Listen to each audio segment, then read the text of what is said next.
Hello students, नमस्कार। कैसे हैं आप? आशा करता हूँ काफ़ी अच्छे होंगे और घर पर बैठकर तैयारी भी कर रहे होंगे। तो आपसे इतना ही कहूँगा कि लॉकडाउन में घर पर रहिए, सेफ रहिए और घर पर बैठकर ऑनलाइन स्टडी का मज़ा लीजिए। लगातार डेली आपके लिए वीडियो अपलोड किए जा रहे हैं, तो उन्हें देखिए, समझिए, नोट्स बनाकर उनकी तैयारी कीजिए। तो जो लेसन चैप्टर अपना चल रहा था 10 नंबर का, उसमें पार्ट फर्स्ट अपन ने देख लिया था कल। आज अपन चर्चा कर रहे हैं पार्ट 2, जिसमें केंचुए में होने वाली पाचन क्रिया और केंचुए का कृषि में महत्व है। इन दो बिंदुओं पर अपन चर्चा करने वाले हैं। तो देखिए, वीडियो शुरू करते हैं। वीडियो को लाइक कर दीजिए और जो पहली बार चैनल पर आए हैं वह चैनल को सब्सक्राइब ज़रूर कर लीजिए। अब देखिए, सबसे पहले वीडियो चालू करने से पहले मैं आपको यहाँ पर दिखा रहा हूँ कि जो केंचुए का जो पाचन तंत्र होता है वह किस प्रकार से होता है। तो ये देख लीजिए, आपकी स्क्रीन पर जो दिखाई दे रहा है ये क्या है? केंचुए में पाए जाने वाला पाचन तंत्र होता है। अब ये जो पाचन तंत्र है, ये डायग्राम इस पार्ट में इम्पोर्टेंट बनता है, तो ये डायग्राम आप लोगों को ज़रूर बनाना है। पाचन तंत्र का या आहार नाल का ये डायग्राम है, इसीलिए मैंने ये काफ़ी अच्छा डायग्राम आपके पास भेजा है ताकि आप देखकर आसानी से इसे बना सके। इसमें अपन देख सकते हैं केंचुए की जो आहार नाल होती है वह क्या होती है? पूरे खंडों में डिवाइड मानी गई। अपने पास डायग्राम में 1 से 34 तक अपने को खंड दिखाई दे रहे हैं। तो ऊपर ही ऊपर अपन देख रहे हैं, सबसे पहले जो अपने को दिखाई दे रहा है वह कौन सा पार्ट दिखाई दे रहा है? वह दिखाई दे रहा है अपने को माउथ। ऊपर ही ऊपर अपन देख रहे हैं कि जो माउथ पार्ट है वह अपने को दिखाई दे रहा है। फिर माउथ के बाद में आती है मुख गुहा यानी कि बकल केविटी जिसे कहते हैं। फिर फेरिंग्स यानी ग्रसनी पार्ट आता है। फिर ओइसोफेगस, फिर गिजार्ड, यह जो पार्ट आ जाता है गिजार्ड पार्ट, जो भोजन को पीसने वगैरह का कार्य करता है। गिजार्ड के बाद में आता है आमाशय स्टोमच। फिर ट्राइफ्लोसर पार्ट आते हैं इंटेस्टाइन के, अंतर्भित्ति के जो पार्ट आते हैं इंटेस्टाइन के।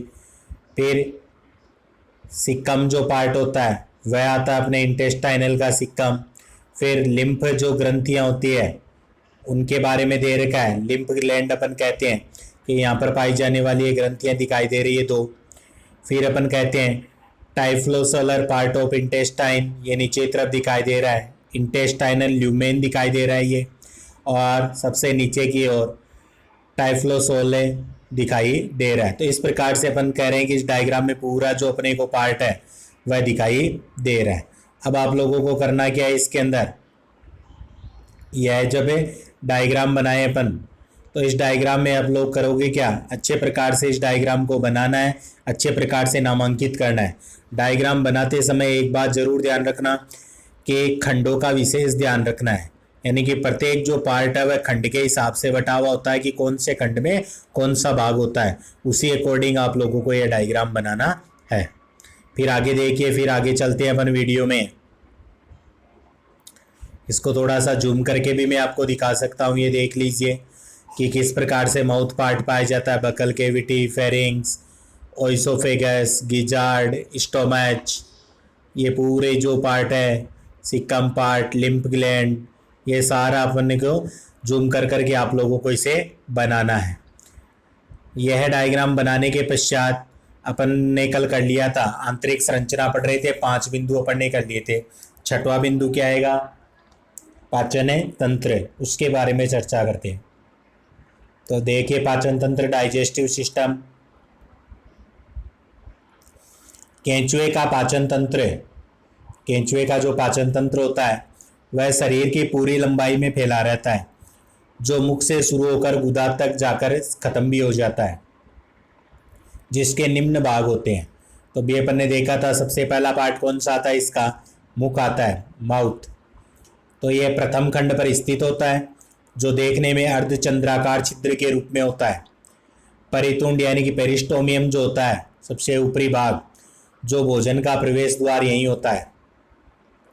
फिर जो सेकंड पार्ट अपन देखते हैं, मुख गुहा, बकल केविटी, मुख से शुरू होकर तीसरे खंड तक होती है। इसमें अनुदैर्घ्य वलय पाई जाती है, और जो मुख गुहा होती है वह अपन देखते हैं भोजन को ग्रहण करते समय अंदर बाहर होती रहती है।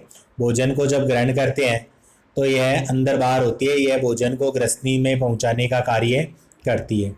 फिर तीसरा पार्ट आता है अपने फेरिंग्स या ग्रसनी। तो यह चौथे खंड में, यहाँ पर चौथा खंड लिखा हुआ है, देख लेना, चौथे खंड में स्थित होती है। इसमें संयोजी उत्तक एवं पेशी तंतुओं का पुंजनुमा बना हुआ जाल होता है जिसमें लार ग्रंथियां पाई जाती है। इन लार ग्रंथियों की लार में श्लेष्मा व प्रोटीन को अपघटन करने वाले एंजाइम उपस्थित होते हैं। तो ये होती है ग्रसनी।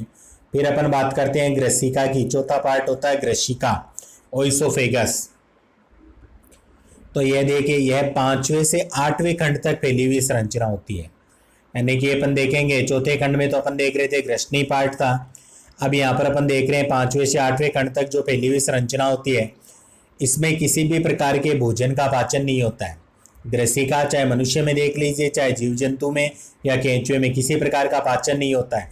यह तो केवल भोजन को, जो ग्रसनी से जो भोजन आता है उसको कहाँ पहुँचाता है, पेशनी में पहुँचाने का कार्य करता है।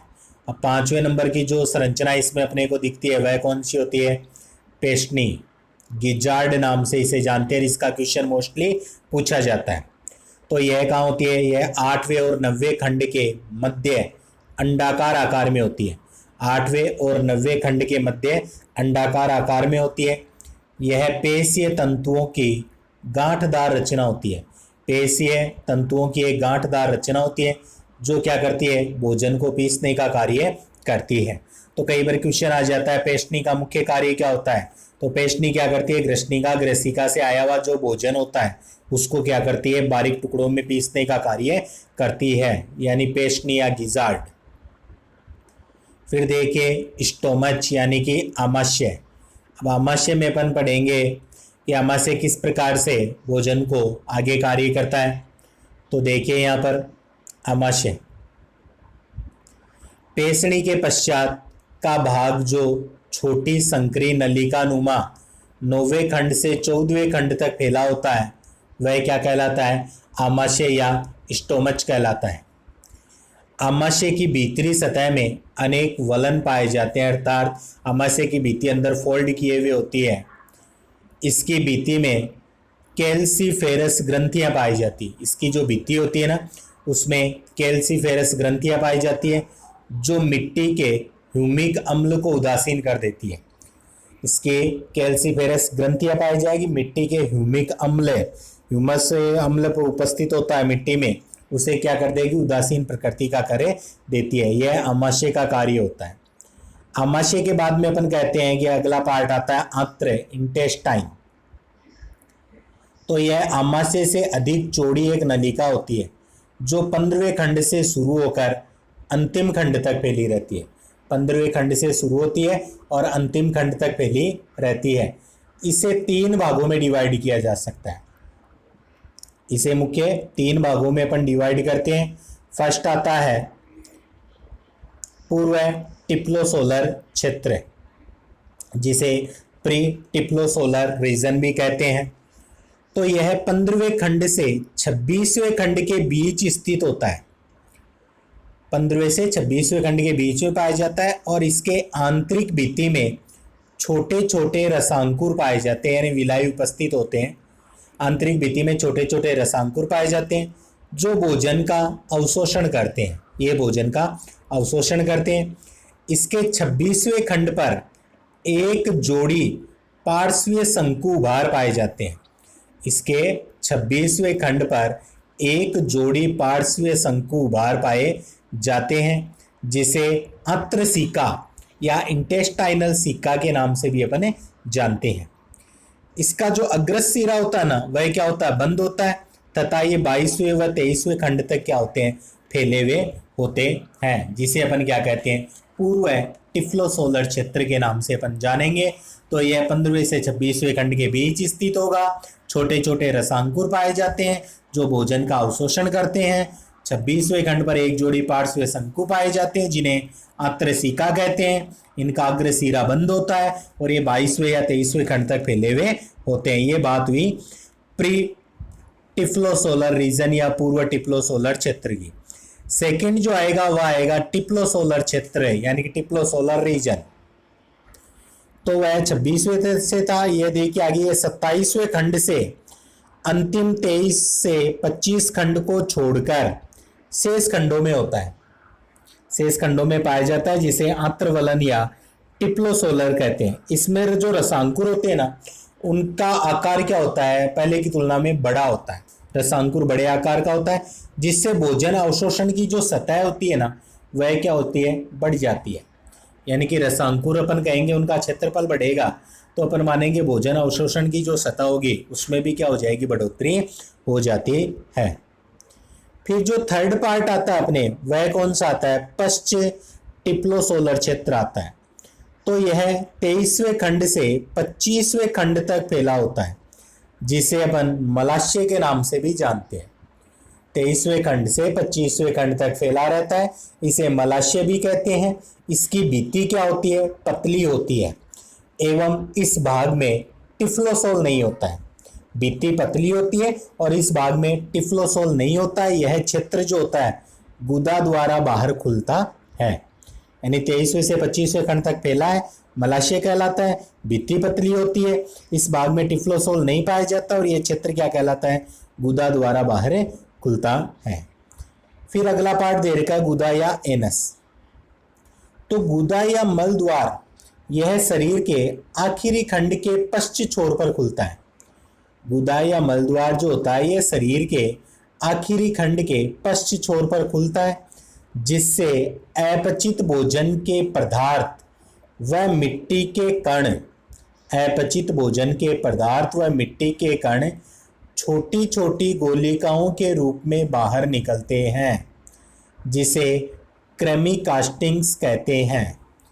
पचित भोजन के पदार्थ व मिट्टी के कण जो होते हैं वह छोटी छोटी गोलिकाओं के रूप में बाहर निकलते हैं, जिसे कृमि कास्टिंग अपने कहते हैं। यानी कि एक प्रकार से इसके द्वारा त्यागा गया मल। फिर आगे अपन बात करेंगे कि यह तो हो गई इसके पार्ट, पाचन तंत्र के या आरनाल के पार्ट। अब ये पाचन क्रिया होती कैसी है, होती किस प्रकार से, उसके बारे में अपन चर्चा करते हैं। तो देखिए पाचन क्रिया किस प्रकार से संपन्न होती है। तो हेडिंग लगाएंगे पाचन क्रिया, उसमें अपने को पाचन तंत्र है, हेडिंग लगाकर डायग्राम बनाना है। पहले डायग्राम बनाने के पश्चात पूरी उसकी जो पार्ट्स हैं उनका वर्णन आप लोगों को करना है, नोट्स बनाने हैं अच्छे प्रकार से। बाद में अपन हेडिंग लगाएंगे पाचन क्रिया।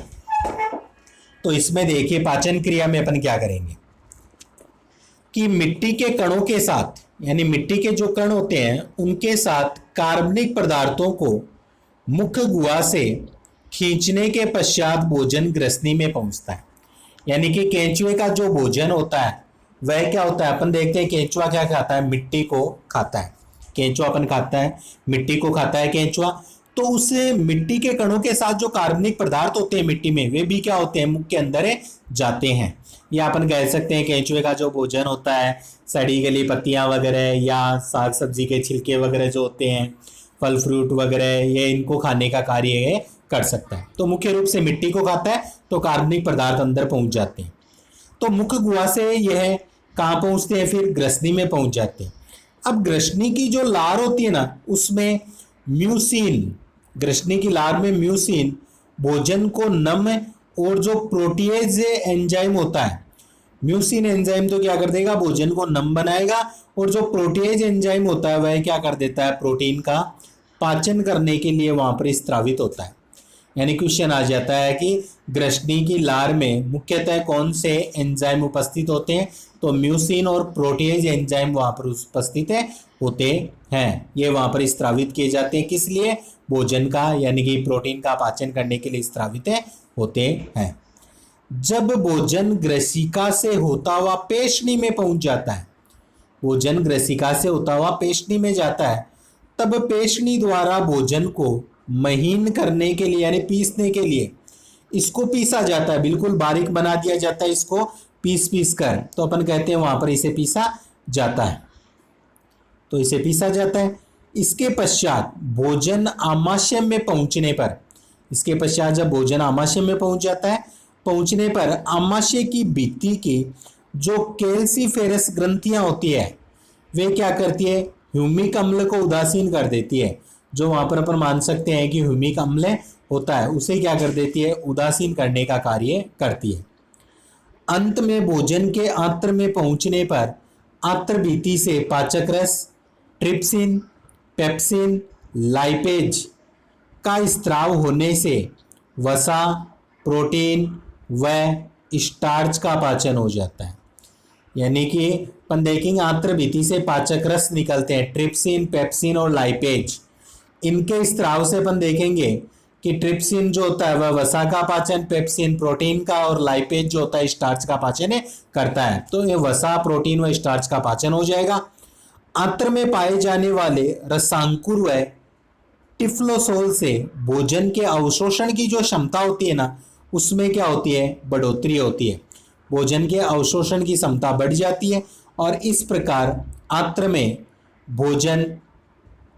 आंत्र में पाचन व अवशोषण दोनों प्रकार की क्रियाएं संपन्न होती है। तो ये दे रखा मुख्य रूप से पाचन की क्रिया, जिसमें मुख्य रूप से अपने को क्या ध्यान रखना है कि केंचुआ जो होता है वह मिट्टी के कणों को जब ग्रहण करता है मुख के द्वारा, तो उसमें कार्बनिक पदार्थ भी अंदर चले जाते हैं, जो फिर मुख से मुख गुहा से ग्रसनी में पहुंचते हैं। ग्रसनी की लार में अपन मानते हैं म्यूसिन और प्रोटीएज नामक एंजाइम होते हैं, जो प्रोटीन पाचन के लिए स्त्रावित होते हैं। फिर जब भोजन ग्रसिका से पेशनी में पहुंचता है तो पेशनी के द्वारा उसे पीस लिया जाता है। फिर भोजन आमाशय में पहुंचता है तो आमाशय की भित्ति में कैल्सीफेरस ग्रंथियां होती है, जो ह्यूमिक अम्ल एक प्रकार का HCl उसे क्या कर देती है, उसके प्रभाव को कम कर देती है, उसे उदासीन कर देती है। अंत में अपन कहते हैं कि जो भोजन होता है, भोजन के आंत्र में पहुंचने पर आंत्र की जो भित्ति होती है उसे पाचक रस, ट्रिप्सिन, पेप्सिन और लाइपेज का स्त्राव होता है। ट्रिप्सिन क्या करेगा, वसा में चेंज करेगा, यानी कि वसा का पाचन करेगा। पेप्सिन प्रोटीन पाचन करेगा और लाइपेज क्या करता है, यहाँ पर मुख्य रूप से स्टार्च का पाचन करता है। तो आंत्र में पाए जाने वाले जो रसांकुर व टिप्लोसोलर से भोजन के अवशोषण की क्षमता में बढ़ोतरी भी हो जाती है और इस प्रकार आंत्र में पाचन व अवशोषण दोनों प्रक्रिया जो होती है वह संपन्न होती है। तो इस प्रकार से आपको ये क्रिया करनी है।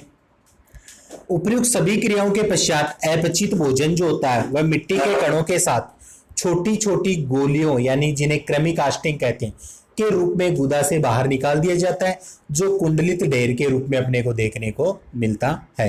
तो इस प्रकार से पाचन तंत्र कंप्लीट होता है, पाचन क्रिया कंप्लीट होती है। अब अपन हेडिंग लगाएंगे कृषि में महत्व है, यानी केंचुआ जो होता है उसका कृषि में महत्व है क्या होता है, उसके बारे में अपन पढ़ेंगे। तो हेडिंग लगाइए कृषि में महत्व है और फर्स्ट हेडिंग रहेगी कृषि में महत्व की प्रलोभन एवं भोजन के रूप में, यानी कि कृषि में महत्व की फर्स्ट हेडिंग प्रलोभन एवं भोजन के रूप में। तो विश्व भर में प्रलोभक यानी कि बैट के रूप में केंचुए से मछली पकड़ने का कार्य किया जाता है, यानी कि प्रलोभक दिया जाता है, उन्हें एक तरह से लालच दिया जाता है। केंचुए छोड़े जाते हैं पानी में, जिससे मछलियां उनको खाने के लिए आती है, तो मछलियों को पकड़ा जाता है। तो यह एक प्रलोभक के रूप में काम में लेते हैं। इसके साथ ही मछलियों, पक्षियों, मेंढक, छछूंदर, छिपकली, छोटे सांप, कनखजूरे के द्वारा भोजन के रूप में भी खाया जाता है, यानी कि प्रलोभन के तो काम में आता ही है। इसके अलावा जो अपन मानते हैं कि भक्षणकारी जो पक्षी वगैरह होते हैं या जीव जानवर होते हैं, उनके द्वारा इसको खाया भी जाता है, जिससे प्रकृति का पारिस्थितिकीय पर्यावरण क्या होता है, बना हुआ रहता है। क्योंकि अपन जानते हैं जीव ही क्या होता है, जीव का भोजन होता है। प्रत्येक जीव किसी न किसी जीव के द्वारा खाया जाता है, तो यह अपन मानते हैं पारिस्थितिक संतुलन क्या होता है, बना रहता है। अगर जीव को खाना छोड़ देंगे तो जीवों की संख्या में बढ़ोतरी हो जाती है और पारिस्थितिकीय संतुलन बन जाता है। इसलिए अपन कहते हैं जीवों के द्वारा जीवों का भोजन किया जाता है। तो पहला तो प्रलोभन व भोजन के रूप में हो गया। सेकंड देखेंगे अपन, सेकंड क्या होता है, जैविक खाद्य के रूप में भी इसे काम में लेते हैं।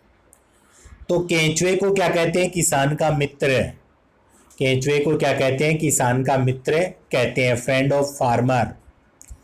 केंचुए के उदर जो भाग होता है उसमें उपलब्ध पाचक रसों के कारण कार्बनिक व मृदा खनिज पदार्थ पौधे के लिए उपलब्ध रूपों में परिवर्तित हो जाते हैं। कार्बनिक व मृदा खनिज पदार्थ पौधों के लिए उपलब्ध रूपों में परिवर्तित हो जाते हैं और वर्तमान में कार्बनिक पदार्थों के ढेर में कृत्रिम रूप से डेट्रीटिवोरस जियोफेगस प्रजाति के केंचुओं को पालकर उनसे जो कृमि कास्टिंग अर्थात केंचुए से खाद्य प्राप्त की जाने वाली प्रक्रिया को वर्मी कल्चर कहा जाता है। तो अपन कहते हैं कि वर्तमान में कार्बनिक पदार्थों के ढेर में अपन क्या करते हैं, कृत्रिम रूप से केंचुए की प्रजाति जो होती है डेट्रीटिवोरस और जियोफेगस, उनको पालकर उनसे कृमि कास्टिंग अर्थात जो केंचुए की जो मल रूपी खाद होती है उसे क्या किया जाता है, प्राप्त किया जाता है। और केंचुए से खाद प्राप्त करने की क्रिया क्या कहलाती है, वर्मी कल्चर कहलाती है। और खाद बनाने की क्रिया वर्मी कंपोस्टिंग। वर्मी कल्चर का चलन दिनों दिन इसके महत्व को देखते हुए लगातार बढ़ता भी जा रहा है। कंपोस्ट जो खाद आती है ना अपनी गोबर खाद, तो कंपोस्ट खाद की तुलना में केंचुए की खाद को श्रेष्ठ माना गया, क्योंकि कंपोस्ट खाद में केंचुए की खाद में कंपोस्ट खाद से यानी जो गोबर खाद वगैरह आती है अपनी, तो उससे केंचुए की खाद में नाइट्रोजन, फास्फोरस, पोटास की प्रतिशत मात्रा क्या होती है, अधिक होती है। इसकी पाचन क्रिया द्वारा कार्बन का कार्बन डाइऑक्साइड तथा नाइट्रोजन के जटिल यौगिक जो होते हैं वह सरल यौगिकों के रूप में बदले जाते हैं, जिसके कारण मृदा में कार्बन और नाइट्रोजन का जो अनुपात होता है वह कम हो जाता है, जिससे पौधों की जड़ें आसानी से इन तत्वों को पुनः ग्रहण कर लेती है। यह क्रिया भी अपने को देखने को मिलती है। तो खाद के रूप में भी इनका उपयोग किया जाता है। केंचुए की खाद होती है उसे वर्मी कंपोस्ट कहते हैं। वह ज्यादा इसलिए अच्छी मानी जाती है कंपोस्ट से क्योंकि इसमें पोषक तत्वों की क्या होती है, अधिकता होती है। फिर अपन देखते हैं मृदा सुधारक के रूप में भी केंचुए सहायक होते हैं। तो देखिए, केंचुए भोजन की तलाश में मृदा में बिल बना देते हैं, जिससे मृदा में वायु संचार अथवा रंध्र अवकाश बढ़ जाता है, यानी छिद्र हो जाते हैं मृदा में, और मृदा क्या हो जाती है, अपन मान सकते हैं कि ऊपर की जो मृदा होती है वह उथली या खोखली हो जाती है, जिससे मृदा की जल निकास व जल धारण क्षमता बढ़ जाती है। यानी मृदा को पोली बना देते हैं, जिससे उसके अंदर वायु भी प्रवेश कर सकती है और जल भी प्रवेश कर सकता है, उसकी जल धारण क्षमता बढ़ जाती है। ये इसके मुख्य उपयोग थे। अब हानियां देखिए क्या है इसकी। हानियां हेडिंग लगाएंगे फर्स्ट। इनके द्वारा मृदा में रंध्र अवकाश बढ़ने से मृदा जल की निस्पंदन द्वारा हानि होने के साथ भूमि ज्यादा ढालू होने पर मृदा कटाव भी बढ़ जाता है। यानी अपन ने देखा था कि ये क्या करते हैं, भूमि के अंदर बिल बनाते हैं तो वहां रंध्र अवकाश बढ़ जाता है, जिससे जल अंदर जाता है, और अंदर जाने से कई बार अपन देखते हैं कि भूमि क्या हो जाती है, अगर ढालू भूमि है तो वहां पर मृदा का कटाव भी होने लग जाता है। वह एक हानि इसकी देखने को मिलती है। इसके अलावा अपन देखते हैं केंचुआ कुछ परजीवियों के संचरण में मध्यम परपोषी भी होते हैं। केंचुए जो होते हैं परजीवियों के संचरण या ट्रांसमिशन में मध्यम परपोषी भी होते हैं, जैसे फीताकृमि, चूजों का टेपवर्म, सिनगेमस तथा सुअर के फुफ्फुसों का निमेटोड, इनमें यह मध्यम परपोषी का कार्य भी करते हैं। फिर केंचुए की कुछ जातियां पौधों के लिए नाशक जीव भी बन जाती है। तो केंचुए कुछ जातियां पौधों के लिए नाशक जीव बन जाती है। मालाबार में मालाबारिया पेडुडिकोला और एफेंस्कस ओरिजिवोरस किस्म के केंचुए धान की जड़ों को हानि पहुंचाते हैं। इसी प्रकार पान की बेल की जड़ों को कोयम्बटूर में फेरेटिमा एलानगेटा एवं दक्षिण भारत की अनामलाई की पहाड़ियों में इलायची के पौधों के तनों को पेरियानिक्स एक जाति क्षति पहुंचाने का कार्य करती है। तो उस प्रकार से भी ये नुकसान पहुंचाते हैं। तो ये अपन ने देखे थे कि जो केंचुआ किस प्रकार से लाभकारी और किस प्रकार से हानिकारक होता है। तो इसी के साथ आपका ये चैप्टर क्या होता है, कंप्लीट होता है। एक छोटा सा चैप्टर था जो 2 पार्ट में अपन ने कंप्लीट कर लिया है। अब आप लोगों का दायित्व है इस वीडियो को भली प्रकार से देखिए, समझिए, कोई डाउट होता है पूछिए, नोट्स बनाइए और उसे अच्छे प्रकार से याद कीजिए। तो वीडियो देखने के लिए आप सभी का धन्यवाद। अच्छा लगा वीडियो तो लाइक जरूर कीजिए और ज्यादा से ज्यादा शेयर जरूर कीजिए। आप सोचते होंगे मैं बार बार शेयर करने के लिए क्यों कहता हूँ, क्योंकि लॉकडाउन में अपन मान रहे हैं कि लगभग सभी स्टूडेंट्स घरों में बैठे हुए, स्कूलें वगैरह बंद है। तो मैं चाहता हूं कि जो बायोलॉजी एजी बायोलॉजी के स्टूडेंट हैं वह घर बैठकर भी अपनी तैयारी में किसी प्रकार की उनके बाधा ना आए, वह तैयारी चालू रख सके। इसलिए मैं चाहता हूं कि मेरा जो वीडियो है उन प्रत्येक स्टूडेंट्स के पास पहुंचे जो बायोलॉजी या एजी बायोलॉजी के स्टूडेंट हैं। तो इसमें आप लोग काफ़ी मदद कर सकते हैं हमारी। तो आप ज़्यादा से ज़्यादा इसे शेयर कीजिए चाहे वह किसी भी राज्य का हो, किसी भी जिले का हो स्टूडेंट या किसी भी स्कूल का हो, सबके पास भेजने की आप इसे कोशिशें कीजिए। क्योंकि शिक्षा वह होती है, उसको जितना ज़्यादा अपन खर्च करते हैं या फैलाते हैं उसमें क्या होती है, बढ़ोतरी होती है। इसलिए शिक्षा का जितना ज़्यादा फैलाव होता है उतना करना चाहिए अपने को। चैनल पर जो कोई पहली बार आज वीडियो देख रहा है तो वह चैनल को सब्सक्राइब कर लीजिए, क्योंकि डेली मैं ये वीडियो अपलोड करता हूँ। पीछे के वीडियो अगर आपको देखने हैं तो डिस्क्रिप्शन लिंक में जाकर देख सकते हो, और चैनल की जो प्लेलिस्ट है वहां पर भी आपको वीडियो उपलब्ध मिल जाएंगे। वीडियो देखने के लिए धन्यवाद आप सभी का। मिलते हैं अगले वीडियो में नए टॉपिक के साथ। तब तक के लिए जय हिंद, जय भारत।